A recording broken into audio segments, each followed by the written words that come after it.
Residents in Cottingham successfully campaigned against former student halls of residence being used to house more than 1,000 asylum seekers.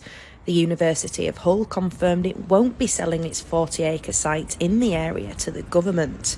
Louise Acaster was a big part of the campaign against the plans.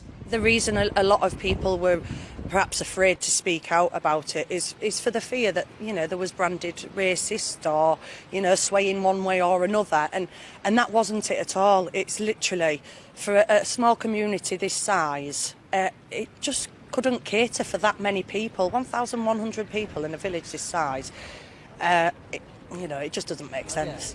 Hundreds of villagers turned out in protest against the proposals, and many feel a sense of victory at the result. There's 20,000 people in Cottingham, and they was going to put 1,100 single men in Cottingham. Ridiculous. You feel safe, you can walk out. I don't think I'd feel safe if it was full of asylum seekers. You just can't stick 1,000 people in and hope everything's going to stay the same. With a doctor's surgery and the dentist and different things, we wouldn't be able to cope. We're a village with finite resources and we're not a dumping ground for the Home Office. Local leaders feel more should be done by the government so other areas like Cottingham don't face the same fate. It's a scattergun approach which doesn't work because they're not looking at the sites before they're selecting them to see, is the infrastructure there? Can the locality take the impact? They're just saying, oh, there's a spare property there, we'll use that.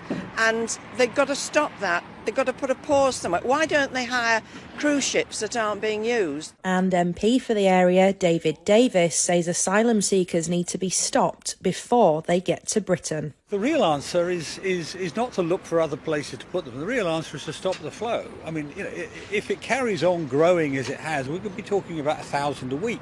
That means finding a new lawns every week somewhere in the country. Well, that's not going to happen.